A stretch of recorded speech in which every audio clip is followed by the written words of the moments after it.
আপনি দেখছেন পদানিউজ24.com এর রাত 8:30টার বিশেষ বুলেটিন ফ্ল্যাশ নিউজ। সাথে আছি আমি রুকাইয়া সজি। facebook.com/পদানিউজ24 পেজ ফলো করে আমাদের সাথেই থাকুন। আজ বৃহস্পতিবার পবিত্র হজ। ইহরাম পরিহিত লাখো হজ যাত্রীর পদচারণায় মুখর হয়ে উঠেছে মিনা। মুখে উচ্চারিত হচ্ছে লাব্বাইক আল্লাহুম্মা লাব্বাইক, লা শারীকা লাকা লাব্বাইক, ইন্নাল হামদা ওয়ান নিমাতা লাকা ওয়াল মুলক, লা শারীকা লাক। হজের মূল কার্যক্রমের অংশ হিসেবে হজ যাত্রীরা অবস্থান করছেন আরাফাতের ময়দানে। এটি হজের অন্যতম প্রধান স্তম্ভ। 8 থেকে 12 জিলহজ পর্যন্ত হাজিরা মিনা, আরাফাত, মুজদালিফা ও মক্কায় অবস্থান করবেন। এরপর সাই, তাওয়াফ ও দমে শুকর আদায়ের মাধ্যমে হজের আনুষ্ঠানিকতা শেষ হবে।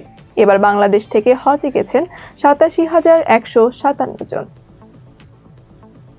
নির্বাচন নিয়ে টালবাহানা করা হচ্ছে বলে মন্তব্য করেন বিএনপির সিনিয়র যুগ্ম মহাসচিব রুহুল কবির রিজভী। বৃহস্পতিবার সকালে ঢাকায় ঈদ উপহার সামগ্রী বিতরণ অনুষ্ঠানে তিনি এই মন্তব্য করেন। রিজভী বলেন, শেখ হাসিনা এ দেশ থেকে অবাধ ও সুষ্ঠু নির্বাচনকে জাদুঘরে পাঠিয়েছিলেন। তবে জনগণের বিশ্বাস ছিল ডক্টর ইউনূস দ্রুতই জনগণের ভোটাধিকার ফিরিয়ে দেবেন। কিন্তু এখন নির্বাচন নিয়ে শুধু টালবাহানা চলছে।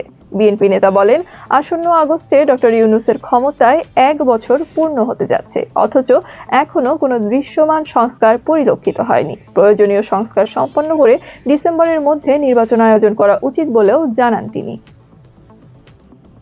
যুক্তরাষ্ট্রের প্রেসিডেন্ট ডোনাল্ড ট্রাম্প নতুন নির্বাহী আদেশে 12 দেশের নাগরিকদের উপর ভ্রমণ নিষেধাজ্ঞা জারি করেছেন। এসব দেশের নাগরিকরা কোনোভাবেই আমেরিকা ভ্রমণ করতে পারবেন না। পাশাপাশি 7টি দেশের নাগরিকদের জন্য অতিরিক্ত ভ্রমণের উপর আংশিক নিষেধাজ্ঞা আরোপ করা হয়েছে।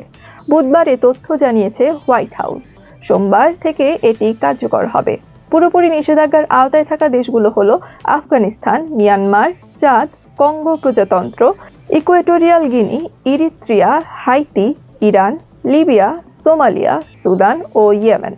যে 7টি দেশের ওপর আংশিক ভ্রমণ নিষেধাজ্ঞা করেছে সেগুলো হলো Burundi, Cuba, Laos, Sierra Leone, Togo, Turkmenistan ও ভেনেজুয়েলা। ছোট পর্দার বড় তারকা তাসনিয়া ফারিক নাটকে যেমন জনপ্রিয়তা অর্জন করেছেন, তেমনি কাজ করেছেন সিনেমাতেও। তিনি প্রথমবারের মতো একটি পূর্ণাঙ্গ বাণিজ্যিক চলচ্চিত্রে নায়িকা হিসেবে বড় পর্দায় আসছেন। ঈদুল আজহায় মুক্তি পেতে যাচ্ছে সঞ্জয় সমাদ্দার পরিচালিত চলচ্চিত্র ইনসাফ, যেখানে তার বিপরীতে আছেন চিত্রনায়ক শরীফুর রাজ।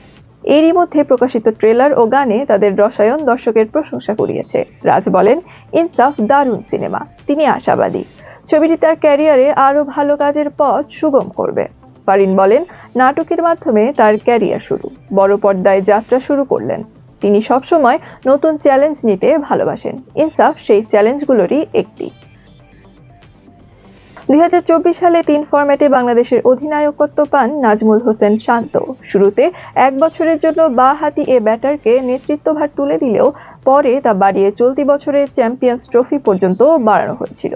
কিন্তু শান্ত জানিয়েছিলেন টি-20তে অধিনায়কত্ব করবেন না, তাই সে পদ থেকে সরে দাঁড়ান। তার জায়গায় 2026 টি-20 বিশ্বকাপ পর্যন্ত টি-20 দলের অধিনায়ক হন লিটন দাস। তবে টেস্ট এবং ওয়ানডেতে পরিপক্কভাবে অধিনায়ক হিসেবে একজনের নাম ঘোষণা বাকি ছিল, সেটাও জানিয়ে দিল বাংলাদেশ ক্রিকেট বোর্ড। টেস্টে আরও 1 বছর অধিনায়কের দায়িত্ব দেওয়া হয়েছে শান্তকে।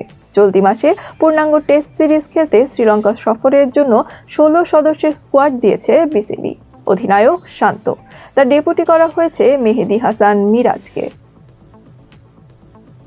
গুরুত্বপূর্ণ সব সংবাদ জানতে পদানিউজ24.com এর বিশেষ বুলেটিন ফ্ল্যাশ নিউজ দেখবেন প্রতিদিন রাত 8:30টায়। ফ্ল্যাশ নিউজ দেখতে ফেসবুকে আমাদের ফলো করুন facebook.com/পদানিউজ24 আর ইউটিউবে সাবস্ক্রাইব করুন youtube.com/padanews24 চ্যানেলটি। নিয়মিত দেশ বিদেশের আপডেট সব সংবাদ জানতে ভিজিট করুন মাল্টিমিডিয়া নিউজ পোর্টাল padanews24.com। পরবর্তী ফ্ল্যাশ নিউজ দেখার আমন্ত্রণ জানিয়ে বিদায় নিচ্ছি আমি রুকাইয়া সজি। ভালো থাকুন, সুস্থ থাকুন।